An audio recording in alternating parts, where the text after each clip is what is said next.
天津卫视大型情感节目《爱情保卫战》。先来认识一下我们今天的疗愈团的老师们。Hello， 大家好，我是青年作者温馨儿，让我们快乐相爱，健康相伴。Hello， 大家好，我是中年作家陆琪。爱情是生活的科学，所以呢，我们学好爱情，过好日子。大家好，我是你们的老朋友严品红。爱情没有保鲜剂，用心经营才能长久。Hello， 大家好，我是情感疗愈团的嘉宾木姐。世上没有100%合适的两个人，而是如何让两个人变得合适。有请我们今天的嘉宾，有请大家。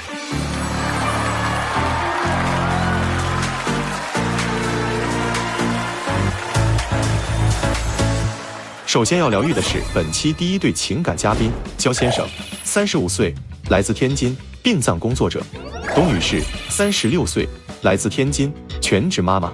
他们究竟遇到了怎样的情感困惑？如何评价你们的婚姻？这就是丧偶式的婚姻，一点盼头都没有。我觉得挺好的，他太敏感了。你们的家庭分工是什么？家里全都是我一个人在管，就这样嘛，他还不好好出去挣钱去。他住内，我住外，这不之前都说好的吗？你希望对方做出什么改变？我就希望他能管管孩子，也心疼心疼我。别天天胡思乱想，少挑我刺儿。哎呀，这一个觉得还行，一个特别不满意。他现在就是也不管孩子，也不管我，也不管家里，这不就现在网上说的这个丧偶式的婚姻、丧偶式的育儿吗？我就想着，那你与其都这样了，嘛都靠我自己，那我还跟你过嘛呢？不行，咱俩就离婚就完了。这么严重吗？咱从开始讲讲哈，一开始不是这样吧？我们俩吧，从这个恋爱到结婚，就平平淡淡，没有什么大的波折。就从我怀孕开始，这个矛盾现在是越来越多。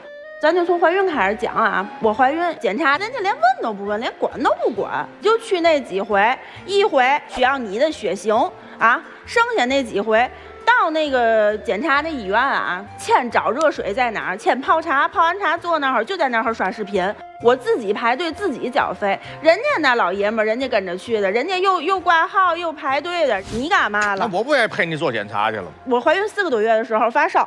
我给他打电话，我说我发烧了，你回来吧。告诉我，你几天吃点药吧，我回不去。然后晚上回来了，把头看了我一眼，看完我之后，人家自己坐那个客厅里面，又看电视又吃饭，然后最后自己在客厅里睡着了。我这半夜起来想喝水，我自己出去倒去吧，也喊不动人家，我还给他盖了个被。我回家想给你买药，我还说了，甭管怀孕没怀孕，先把身体养好了。我做完面汤喝，我说你喝吧，你就告我喝，做完了端过去，你不喝了，难受，我喝不下去。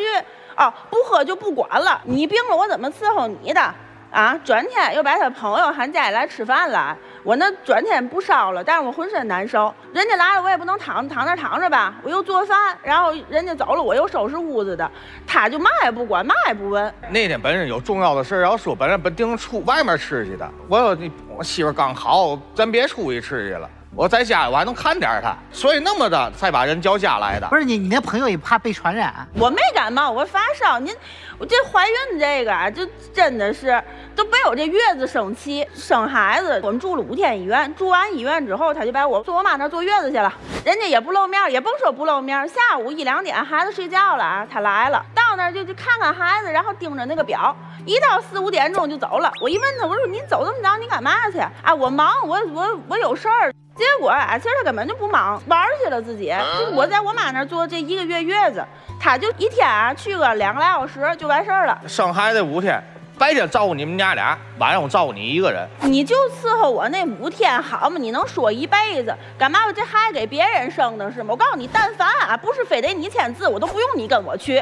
出了月子回家，这孩子根本就不管。你说给孩子换个尿不湿嘛，根本就没有过，天跟看热闹似的啊，撒手掌柜的，嘛也不管，你别添乱啊，他还添乱。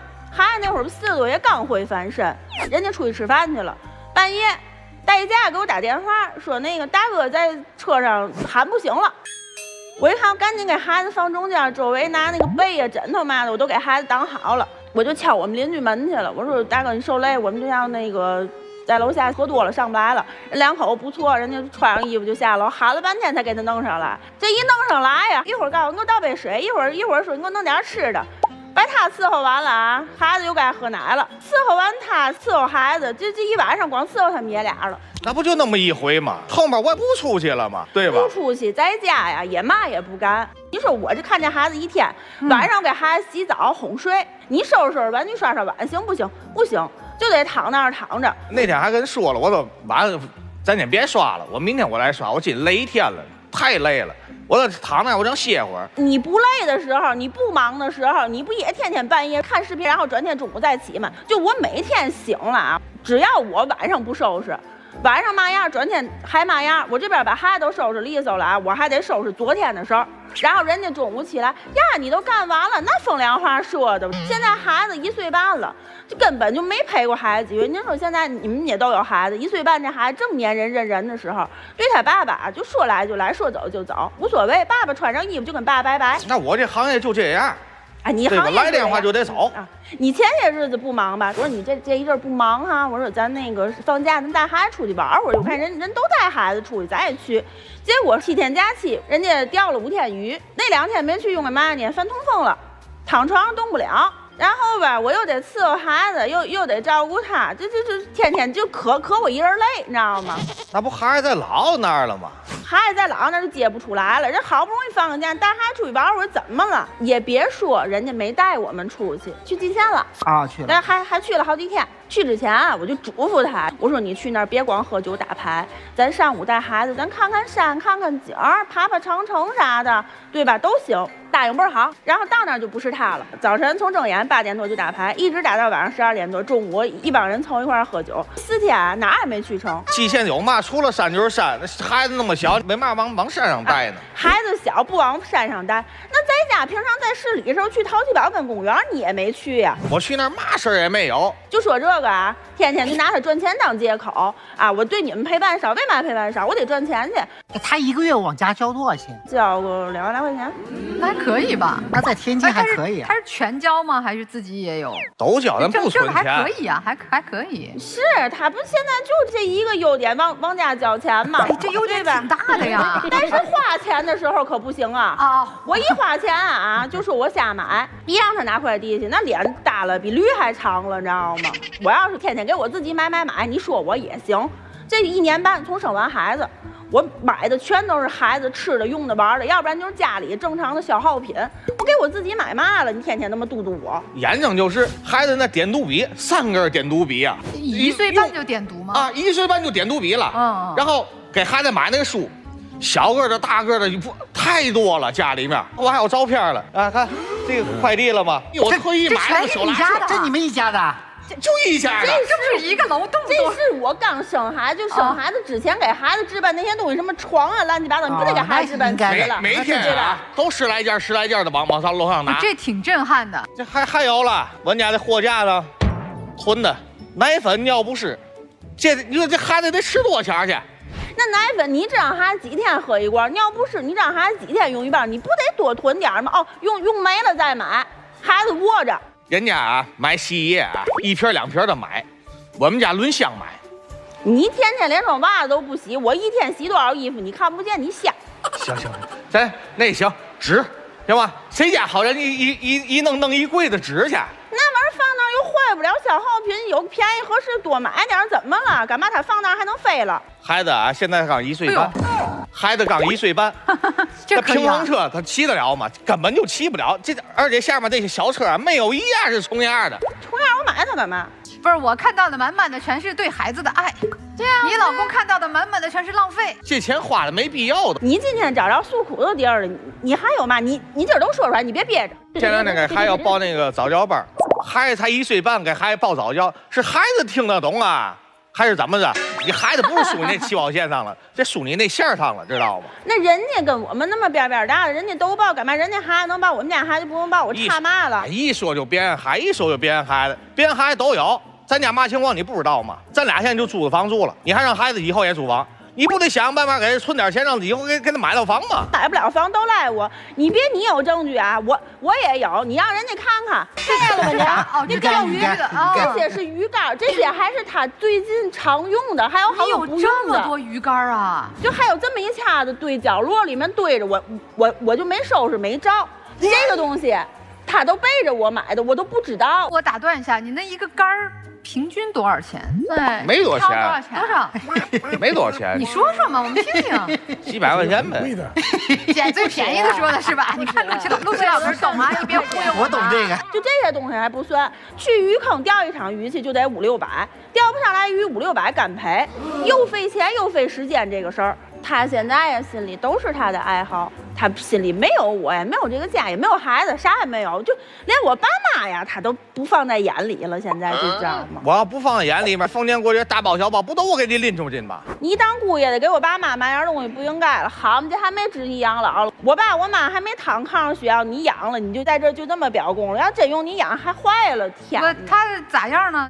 我平常周末我带孩子去姥姥那儿，我假如我也歇歇，姥姥就说帮我看看，我说行。有一回啊，我们带孩子下楼玩去，没给孩子戴帽子，孩子热自己摘了，他上来就也不给孩子戴个帽子，就不是好气说的那个话。然后还有一回，儿子本来周5就有点感冒，我还想去不去，姥姥说你过来吧，他感冒折了，你自己在家多累呀。我就去了，他不知道孩子感冒了啊。周日他接我们去，上午去的，姥姥觉着还早晨换空气，给敞个窗户，他一看，嚯，这敞着窗户，孩子都流鼻涕了，知道吗？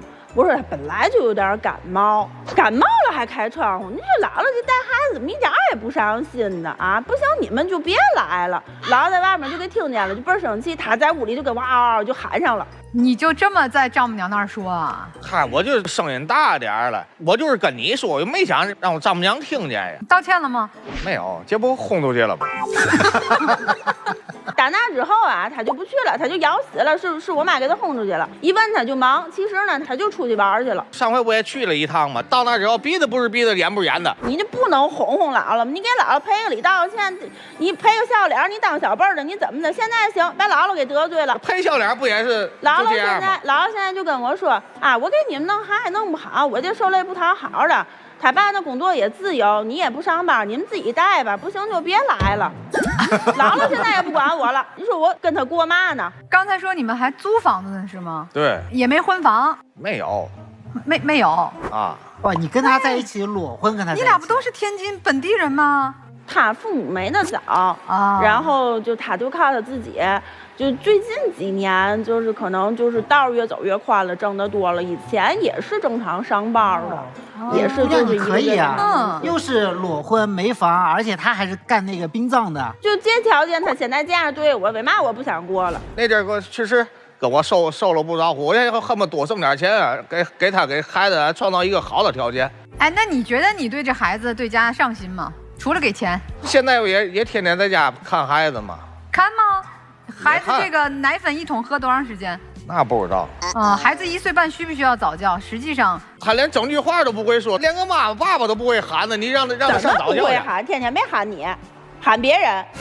不喊，不能喊别人，不能喊别人，咱不这么说。就喊爸爸喊的少，天天就是喊妈妈妈妈。他在的少呗。所以就是先生觉得自己对这个家对这个孩子的，你的这个做出的努力，你给自己能打多少分？那也得75啊。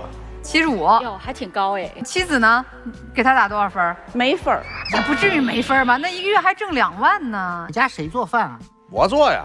这个不算好吗？我不会做呀。我没有说谁会做，我就问这算不算好，算不算优点？算吧。如果家里面的家务连做饭、刷碗、擦桌子全部算上，洗衣服全部算上，他大概占多少？就做饭。他现在的责任就是赚钱做饭，你就剩下的全包。对。你今天来的诉求是什么？我就希望啊，他就是你多关心关心我，多陪陪孩子，你别把家里所有的事儿都扔给我，对吧？你不能说就你光说你赚钱去了，然后家里的事儿你什么也不管。咱毕竟是3口啊，对吗？就是要钱也要爱，是这意思哈。来，咱听听我们这对情侣啊。你们对他们这对夫妻有什么建议的吗？我刚才听这个姐姐讲完，其实我感觉就已经看见我结婚之后的生活了。是大多数家务啥都是自己干，然后还有一个孩子，自己现在挣不了钱，腰板也硬气不起来。这哥说那些话啥的，有的我都不理解。反正我觉得这哥的话说话没啥毛病。因为男主外女主内嘛，那哥在外边每天也拼搏，一个月不少挣。姐姐不是属于是全职妈妈嘛，那就应该在家照顾孩子，做一些家务啊，理所应当啊。哎呀，好吧，来听听我们老师们的建议哈。送这个焦先生8个大字，就是格局越大，破事儿越少。觉得你养了家，然后你赚了钱，就很多事情，我觉得你忽略了很多东西。咱们是平等的，不要觉得说我交钱了，所以我可以怎么样，我可以怎么样，然后用这个当借口。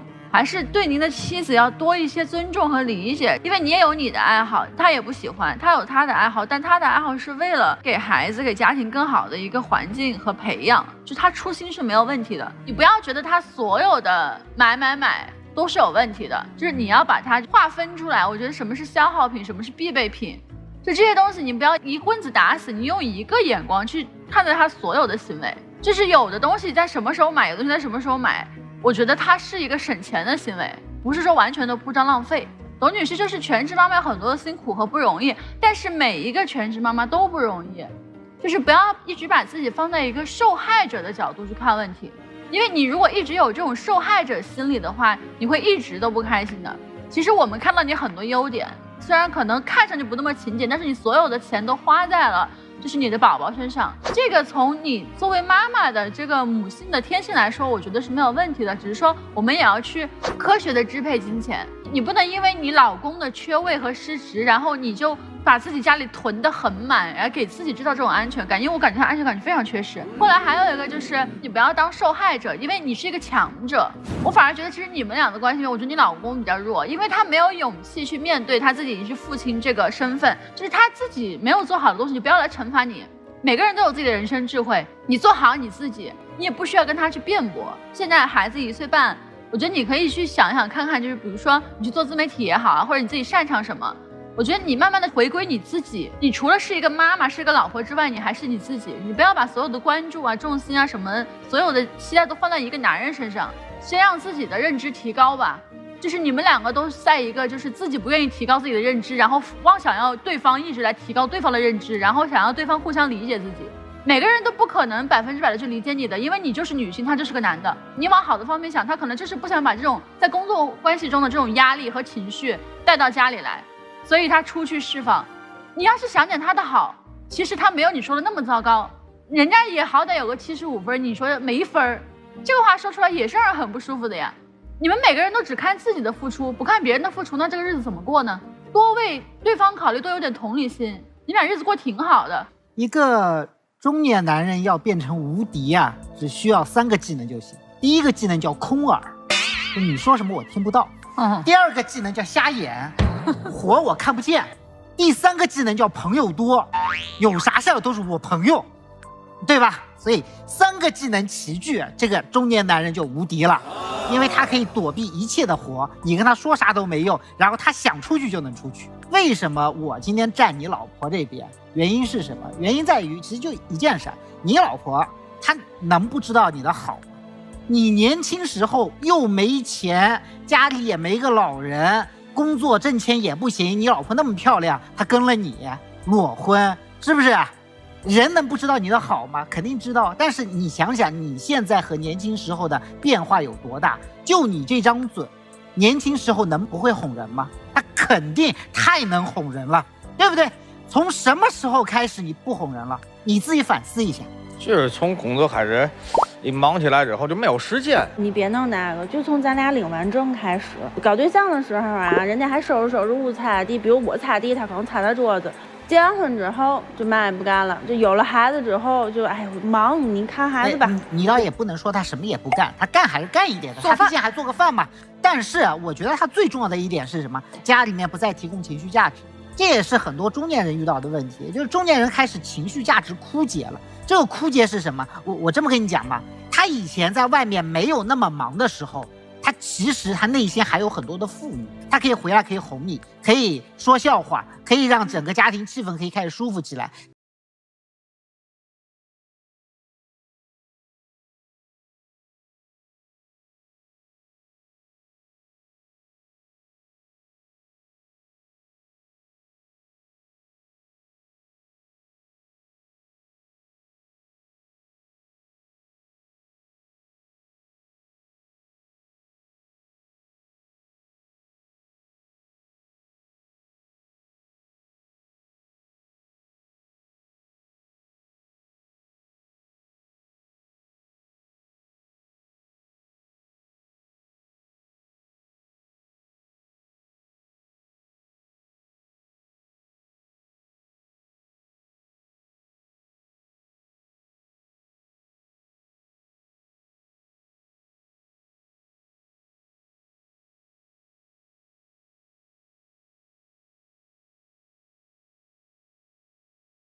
一点要求，你别光要求干那个基础的活儿，你要求他每周抽1天的时间，也不用1整天啊，带着娘俩，就你们仨是出去吃顿饭呀，陪宝宝去个什么，这天儿也冷了，室内的这个什么儿童乐园呀，他得参与。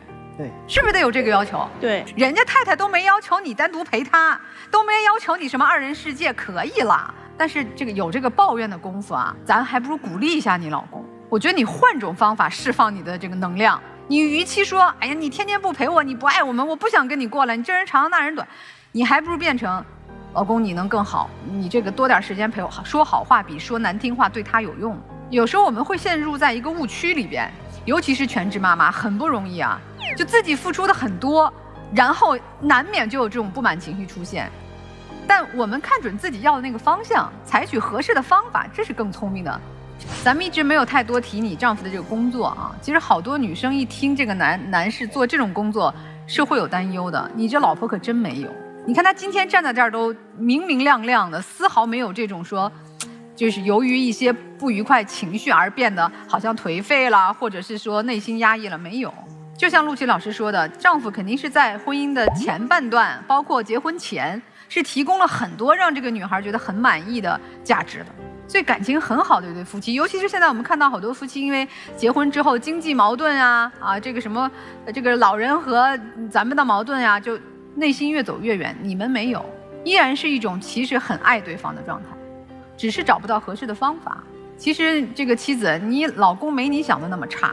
他干的这个买卖不容易，你再说他心态好，他还是会有很多，他天天面临这种生老病死，他很需要释放的。如果说回到家看到我这年轻美丽的妻子和可爱的孩子，见了他就老公回来了，辛苦了，宝宝叫着爸爸，我觉得他那一颗心一定是温暖的，那肯定比钓鱼开心。但是这个老公你也没有你自己想的那么好。你知道吧？你觉得我钱都交了呀？你坐月子前5天我陪你了呀，后边25天我也天天去点名报到了呀。其实差得挺远，不仅差你这个太太的标准要求很远，距离我们大家所认为的一个丈夫应该做那个标准也有点距离。既然咱爱家、爱老婆、爱孩子，那咱得用心爱呀，不能说我现在挣钱了，反正老婆孩子也知道都爱你，这家也不可能散，咱有家了就放松了，那能放松吗？你干买卖都不能放松，对家就能放松？人可是活的呀！我觉得今天来挺好的，大家都发泄情绪啊，也让老师们评判谁做了什么，谁还欠缺一些什么。妻子欠缺对丈夫的鼓励赞美，对吧？丈夫欠缺对妻子和孩子更多的关心和陪伴，这不都放在这面上的吗？咱改一改，调整，这日子且好过着呢。各自调整一下自己，希望你们越过越幸福，好吧？在我听刚刚的描述当中，我觉得咱们的丈夫有一个很大的问题。您结婚之后，不仅没有把自己放在丈夫的位置上，您没有真正的高质量的参与到亲子活动当中。所以我在听今天您的妻子在描述的很多的内容，其实你们纠结的根本不是家务事，谁做饭谁做卫生，为什么1个月2万块钱请一个阿姨，请一个临时工，这些问题能不能解决？我觉得您妻子内心当中最大的问题是什么？是您没有陪伴小孩的成长。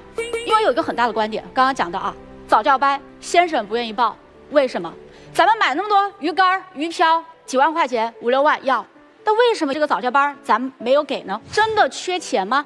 咱家给不起吗？不是，是因为您还没有把自己做到一个真正是父亲的角色，还是像一个大男孩。我给这个家1个月2万块钱给了。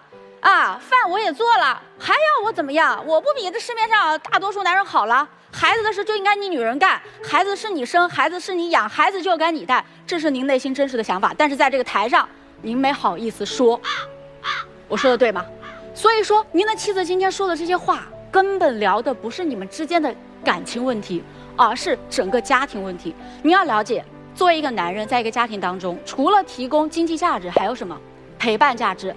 对于孩子，对于老婆的陪伴价值依然重要。您的先生作为一个父亲的角色，一定是人不能惯，越惯越完蛋。所以在这段关系里面，我反而觉得您不应该去找您的妈妈姥姥来带小孩，必须让他养成习惯，必须让他承担一个父亲的角色。难道上班就不带小孩吗？那么多双职工家庭是吧？或者说家里有全职太太搭一把手怎么了？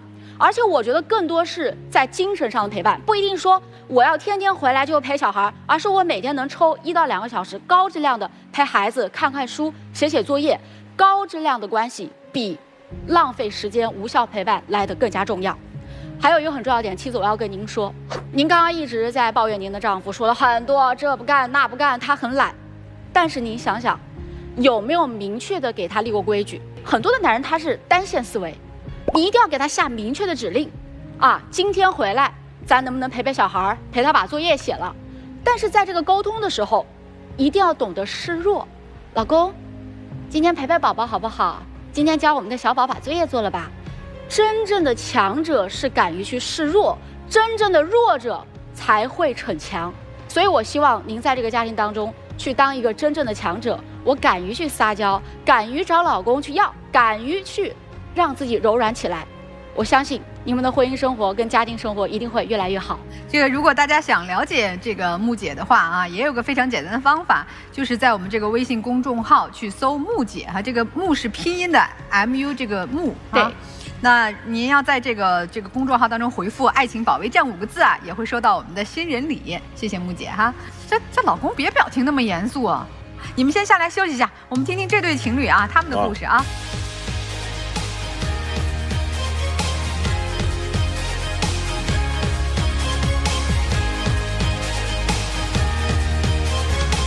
本期第2对情感嘉宾小高，26岁，来自沈阳，法务；小张，25岁，来自沈阳，保险客服。那么他们又遇到了怎样的情感困惑？感情中最大的问题是什么？他就是个妈宝男，什么都听他妈的。他总是犯疑心病，觉得谁都有问题。你们在感情中的地位平等吗？一点都不平等，他们一家子合起伙来算计我。不平等，他从来没有考虑我的处境。你希望对方做出什么改变？先把他那些莺莺燕燕处理干净再说吧。别那么任性了，少跟我计较一点吧。这看来问题还挺大呀哈，这谁先说说呀？我先说吧，确实就是太多问题了。其实我们两个开始的话还行，然后就是因为后来涉及到订婚了嘛，我就发现他这个人现在妈宝男，然后一家子人都在算计我，结婚也不给我彩礼，而且他现在还有很多不清不楚那种异性的关系。你们俩谈多久了？我俩现在也谈了1年了，就是准备结婚了。对，其实半年之前就已经开始研究订婚这些事儿了。然后我就说，那研究订婚的话，就得先研究这个彩礼的事儿。当时我问了我爸我妈，然后我们家是想要20万的彩礼，当时他们家也说行啊，没问题。哎呀，我爸我妈都老喜欢你了，你放心吧，以后这彩礼就别人有的不带给你少的。我这一听太好了，我说这父母啥的也都开明，以后咱也不会说因为钱这事闹矛盾。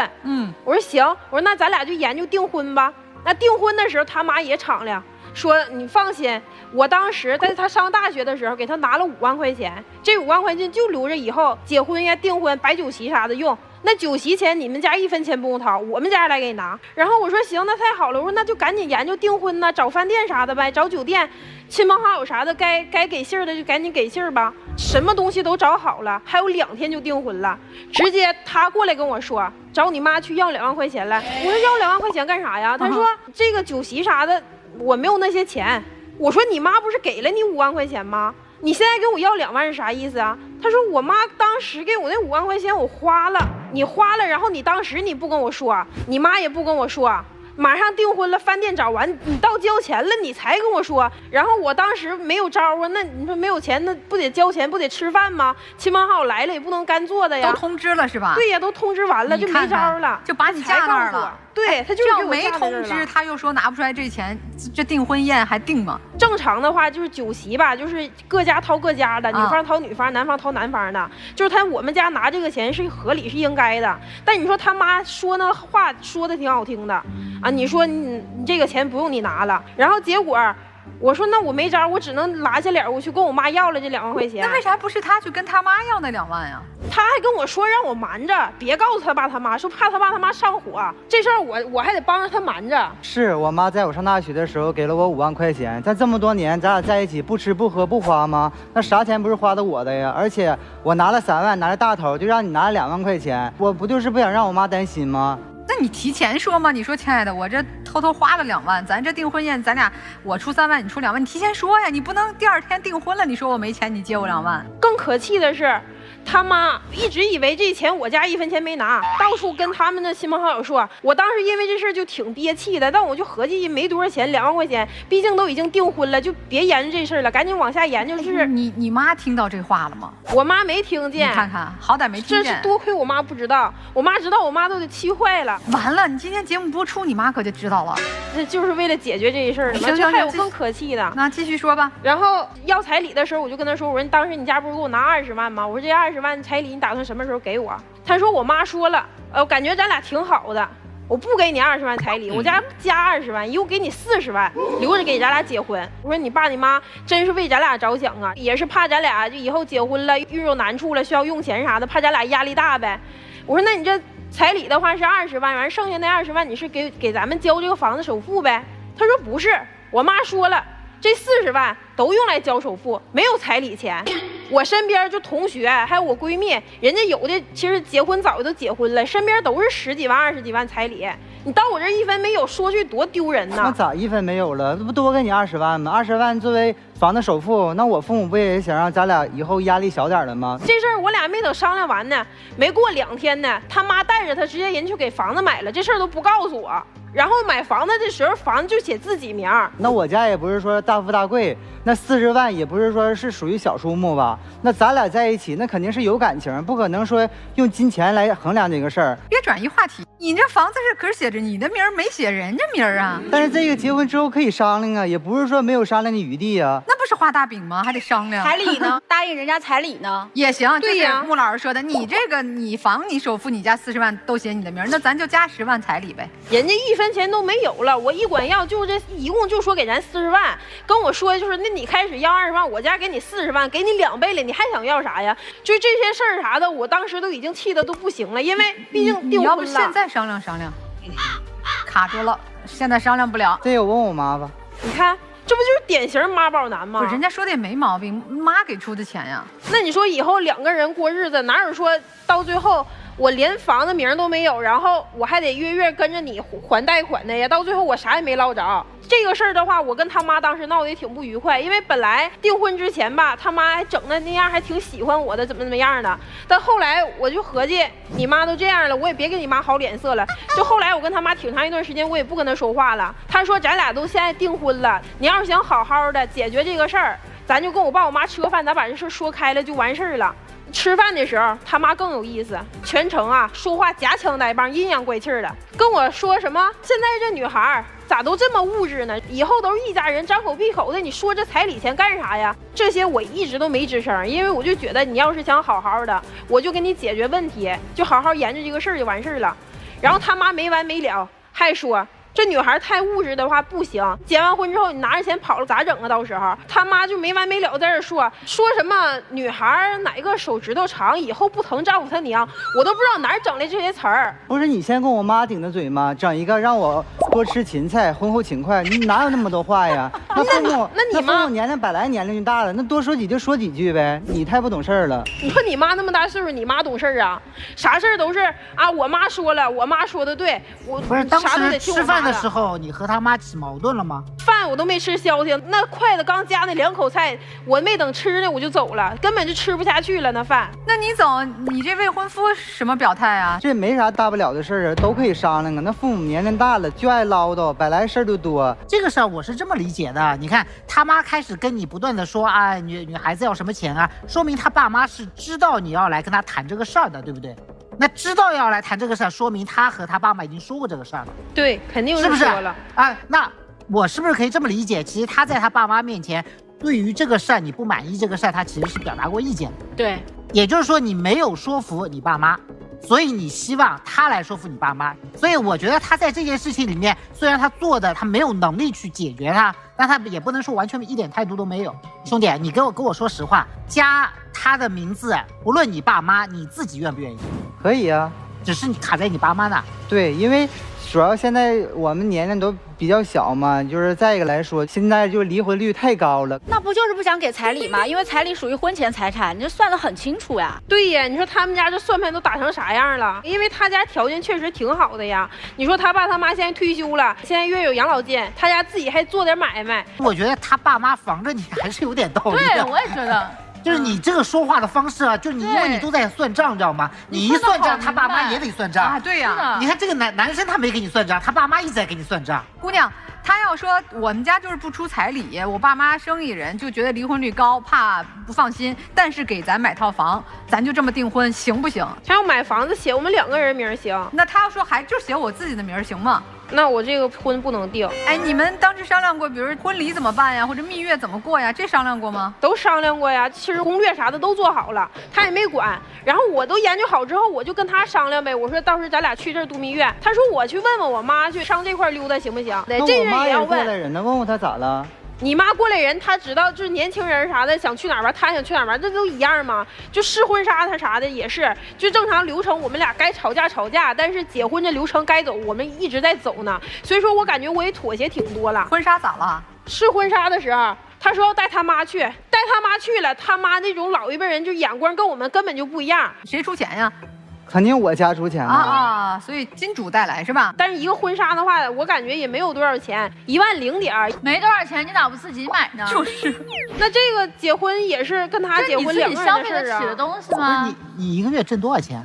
我1个月也就挣个4000多5000多块钱，但是这婚纱我就买这一次啊，我也不花别的钱了。哎，我想问你个问题，如果今天你结婚的人不是他，你还会这么张嘴吗？你还会要求这个级别的要求吗？就是婚礼要求？如果他们家没做那些事儿的话，我不会说这么刻薄的去要求这些东西。哎，如果换成刚才这位大哥哈，他10年前啥都没有，你还提这要求吗？那如果说像这个哥这种的，我不会提这种要求。不是他也不会嫁呀，对，我就这个意思。所以你看看你媳妇儿，你看看你不一样啊，对比一下啊，人多好。来，咱继续说吧。然后这婚纱也没买成，这个事儿之后，我就发现他妈宝男太严重了，而且就什么事儿吧都得听他妈的。记着他妈的好，就上次我在他家吃完饭之后，不是那个跟他妈闹得挺不愉快吗？这事儿过去那么长时间了，一直人家记着这事儿呢。那次我俩吵架，我就回娘家了。我说咱俩就冷静一段时间吧，天天在一起待着，我看着他就烦。回去之后，第2天拎着水果去我家找我了。然后我当时也寻思呢，这男的其实也挺看重我俩感情的，至少愿意这么老远的来我老家哄我来。然后我就没再跟他介有这事儿了。而且我爸我妈当时也是，就看见他来了，也老乐呵了，说这准女婿来了，咱俩赶紧去买点菜去。知道他爱吃螃蟹，去买螃蟹去了。然后什么事儿都挺好的。吃饭的时候啊，我妈就特意挑个大个螃蟹给他吃。人家刚把螃蟹夹过来，直接给我来一句：“你家也没穷的揭不开锅呀，你还能买得起菜呢？你家要这么多钱干啥呀？”你说这不就是干仗来了吗？说完这话，这未来的老丈人怎么说？我爸我妈当时都愣了，说这话是啥意思呀？你当时来不及解释了，我已经气得都爆炸了，我直接拽他就出去。当时我俩在大道上使劲吵吵，使劲喊，你啥意思呀？替你妈报仇来了？这事儿过去多少年了？现在来我家跟我爸我妈，你整那一出是啥意思呀？我感觉都是你妈你爸在中间掺和的，所以说才有这么多矛盾。不，你是真去人家报复去了？其实也没有，我就是那么随口一说。你不觉得你说的话有问题是吗？那时候就是气氛到那儿了。啥气氛？人家就让你人了，你这属于报仇雪恨是吧？对，就是替他妈报仇去了。都这样了，你们能结不能就算了呗。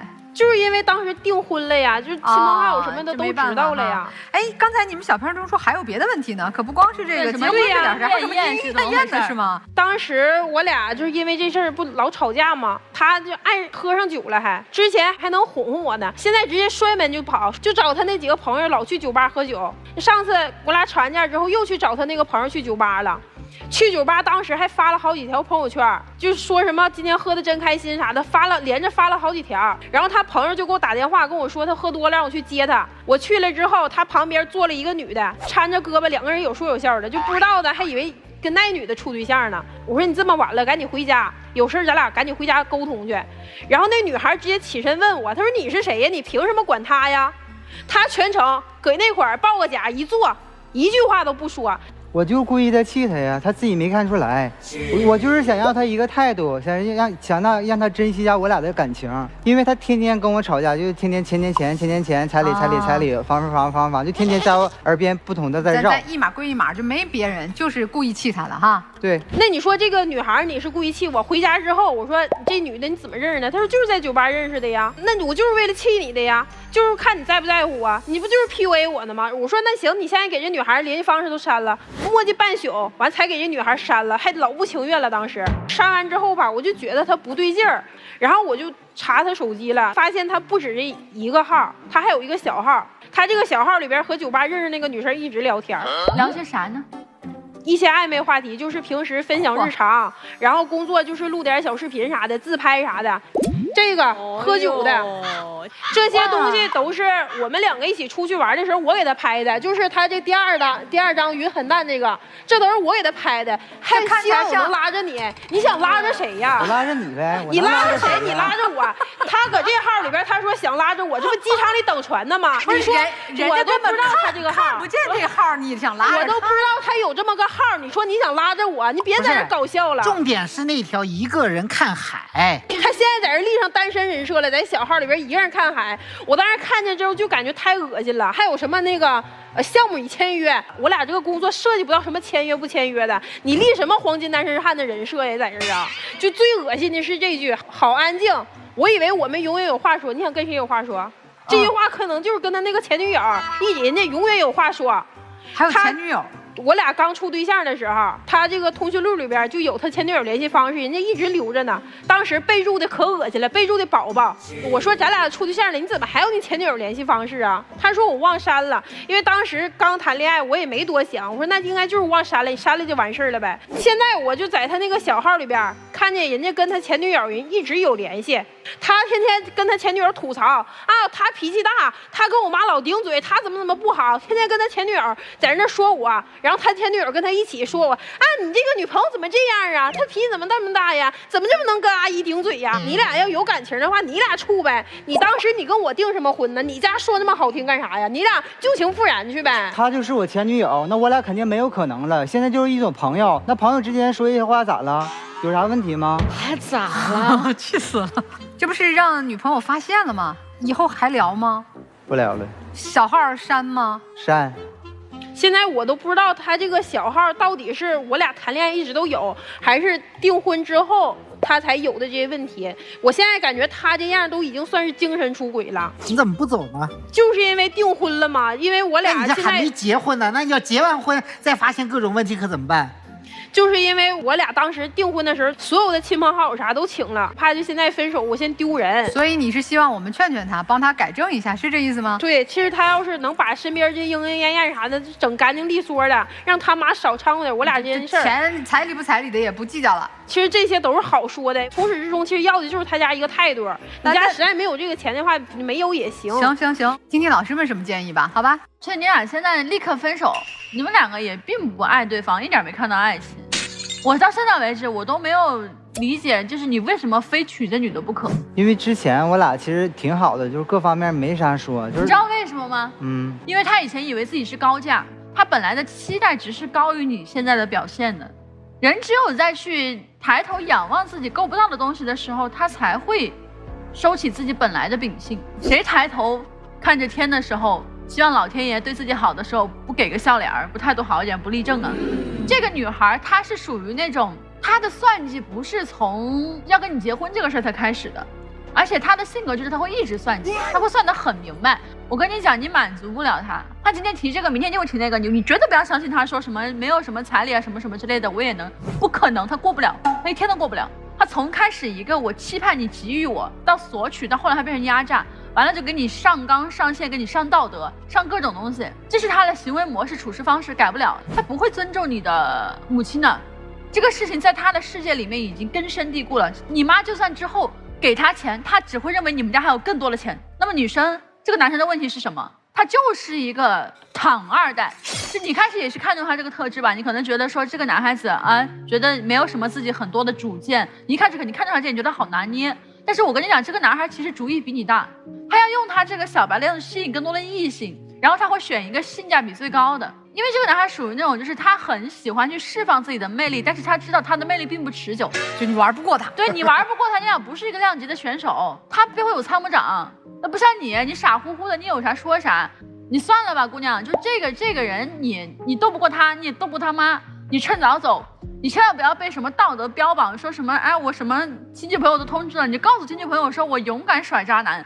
小财务遇到了老财务，就你啊，算着你的小账，问题就跟文老师说的一样，你那账人家一看就明白了，你今天台上一站，我们也明白了，因为你所有东西都写在脸上，你知道吗？就你要的这个东西有多不合理。那么为什么你说啊，我刚刚跟说了，然后他全答应了？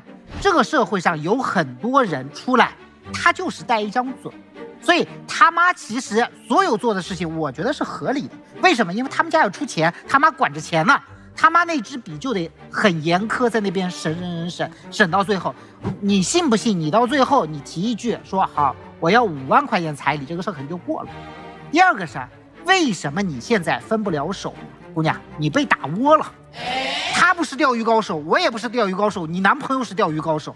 我教你怎么钓鱼啊？你看那个饵料，对吧？饵料给最多的是什么时候？是打窝的时候。真的，你要去钓的时候，那饵就一小颗，钓上来之后放在鱼护里面，一点都不喂。在你这儿一样，他们家所有答应你的东西都是空口白牙的，都是嘴上说出来，说的天花乱坠，说了提高了好几个等量级，把你的希望往上提了好多层。但我告诉你，你往下降10层，就1/10你都拿不到，这就是现实。所以为什么你分不了？因为你现在抱着哇，他们家可以给我这个20万，那个40万啊，加在一起加60万，没有，那个只是哄你的，只是诱饵，把你诱过来而已，这就叫钓鱼。所以你现在不走的原因在于你心里面还在吃那个饼呢，你还以为这个饼能够变成现实，但这个饼我告诉你，它永远不可能变成现实。为什么？因为你遇到老财务了嘛。最后我跟你们2个人说，既然寄生在人家家里，各自都要靠父母，就不要提那么多要求，人家给你啥你就用啥，日子还是要靠自己的手去挣出来。2个人自己能挣多少钱，未来才能过什么样的生活。你们俩身上有多少真感情，我真看不到，都是拧巴，都是纠结，都是算计，都是给对方画饼。愿意给予对方的情绪价值太少，愿意给予对方的爱也太少。既然这样，你还结什么婚呢？分手吧。你找的这个男的啊，他只会越来越败家，有啥出息啊？张嘴就来，虚情假意。你没有青春吗，小伙子？你的时间就是可以随便浪费的，你的青春可以随便挥霍，你的那点鱼饵用不完吗？你们家有多少让你去打那窝啊？你诚信有问题，你知道吗？这是我最讨厌你的一点。他就再看上钱，再看上你家条件好一点，过日子也是需要彼此信任的呀。你这都谈婚论嫁的人了，还一小号，还跟前女友什么投诉现女友，还在酒吧和别的女孩聊天气自己的未婚妻，你有啥诚信啊？你们是实实在在要娶这姑娘吗？不也是权衡利弊，一再的测试人家，考验人家吗？没诚意，没诚信，藏着掖着，到处藏污纳垢。你什么时候把你心里那点灰呀、花花啊，咱都给清理干净了，自然会有好姑娘不计较你家有钱没钱，和你有福同享，有难同当。女生你也不招人喜欢，咱们女孩子结婚也好，男孩子结婚也好，务实一点，现实一些，我觉得也没啥不好的。咱们都知道双方家底儿，咱们盘算盘算，这个盘算不是算计人家，是盘算盘算我们以后的小日子怎么过。咱双方爸妈能支援咱们多少，咱感恩戴德，孝顺父母。这爸妈支援不多，那咱们卯足劲儿攒点钱一起过日子，算算账有好处。但是你变成了算计，那真嫁不了。财务是我们共同去创造和努力的，所以你盘算的方向有误，人家父母都看出你来了。也别怪人家父母势利算计啊！你这点小心眼儿，在人家父母面前一眼看到底。话说的是难听，说给你听了，还是敲打你，希望你能改正调整，人家还是认你这个儿媳妇儿。话都说成那样，你还摔筷子走。你们是伸手跟父母要钱的人，你伸手打你要钱人的脸，人家还给你吗？所以真的拿出有价值的东西，就是我们的真心、真诚、真爱，你才能有一个愿意和你，我们没钱一起去努力，有钱我们共同去享受的好男人陪你过日子。他也不是一个良人，你俩彼此都不是对方的良人，散了吧啊！姑娘，我跟你说哈，你男朋友100%不是妈宝。什么叫做妈宝？就是妈妈说什么我听什么，我是有依赖心理的。你男朋友是吗？不是。订婚那一天，对吧？他跟你说他们家来出这个订婚宴的钱，他妈还出去炫耀，你看我们家多有排面，我们家办的这个订婚宴多好，这是妈宝吗？你不仅算计你女朋友，你连你妈都算计，我都怀疑那个钱你是不是拿了双份的，找你妈要了，找你女朋友也要了，这东西真不好查。所以说你是妈宝吗？咱挺有主意的呀，挺会算计的呀。所以我告诉你，你是拿着你妈宝的名义，拿着你妈妈的名义，不想去做坏人罢了。你从内心上就不想给你女朋友那个彩礼钱，你说是你妈妈，她去你们家，你起到了任何的缓和作用吗？而且人家20万彩礼说了之后，你跟女方说什么？我们家还能加20万，给你们40万，这是不是虚伪？说了最后不认。还有一点，咱报复心理太强了。女朋友对做错了，去家里顶了咱妈，对吧？你不舒服，人家父母买了螃蟹邀请你去家里面，你干啥？你把人家父母扁了一顿。你们家也没有穷的揭不开锅呀，你一定要干嘛？反击回来。好，女朋友跟你吵架了，我就一定要出去找别的女生暧昧一下，我要找回来，还跟你的前任不清不楚啊，什么小宝，还美名其曰的啊，我是干嘛？我是要疏解我的情绪，一点边界感都没有，这是不是你干的事儿？而且你说哈，什么叫做爱？爱常觉得是亏欠，但是你的爱常觉得是亏本。你从刚开始认识到后面要订婚，到后面你一直在算账呀，你是不是在算账？彩礼不想给了啊，房子不加名了啊，40万全部付首付了，你就是一个精算师，因为你在做分散投资、分散风险的事情，你没有把鸡蛋放在一个篮子里面，因为你开小号，你养人就是，你随时等待跑路，这个女生不行，我马上后面人能接上。所以说今天在看到咱们节目的姑娘们啊，我觉得这是一个非常经典的案例，我们一定要警醒。如果说你遇到的男生有以下几种情况，我觉得咱们真的要长一个心眼。首先第一个，推卸责任，极好面子，出了什么事儿，我妈说的，然后说女生，你应该尊重一下老年人呀，你怎么这么不尊重呢？好，第二点，安心做坏事儿，我出去找别的女生是因为你跟我吵架呀，我是为了气你呀，都是你的问题。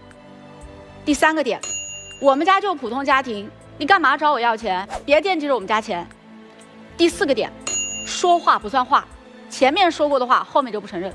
第5个点，底线不忠诚，千万不要指望在跟你恋爱期间他这样，结婚后会改。我告诉你，只会变本加厉，因为他在干嘛？他在测你的底线。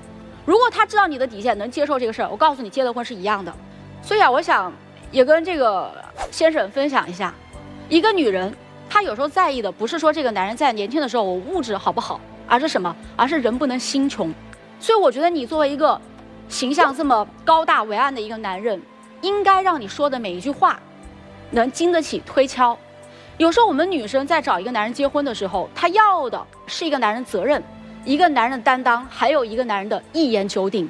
这个如果大家想了解这个木姐的话啊，也有个非常简单的方法，就是在我们这个微信公众号去搜木姐哈，这个木是拼音的 MU 这个木啊。对。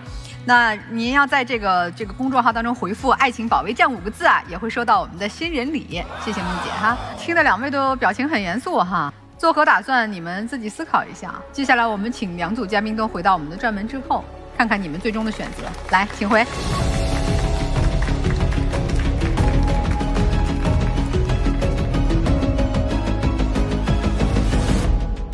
我们老师也预测一下吧，这第一对夫妻是不是肯定出来啊？他俩现在应该就是通过第2对的参照之后，我觉得更加的相爱了。对，都认为会出来哈。那咱们看看这第一对夫妻的选择吧。好，来看看我们第1组嘉宾他们的选择是，请开门。没悬念哈。好，手拉手又出来了，挺好的一对夫妻。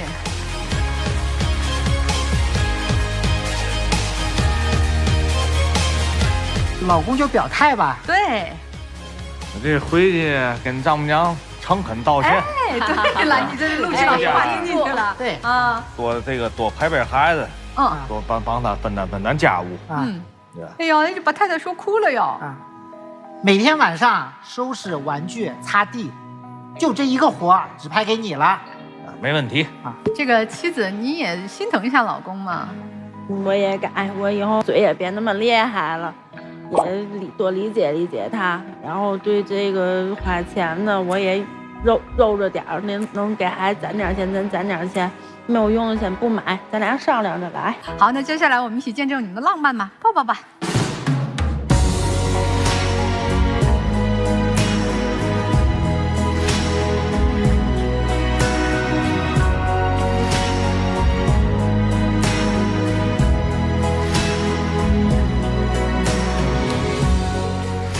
真的是真爱的夫妻哈，祝福你们，再见啊！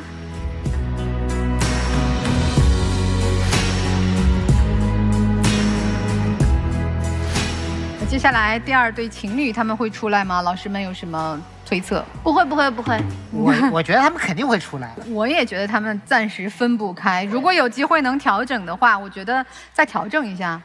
那莫老师也觉得会出来？我觉得会出来。行吧，我们看看这对情侣的选择啊，来，请开门。啊，文老师说对了，走了。对方清醒了，好事儿。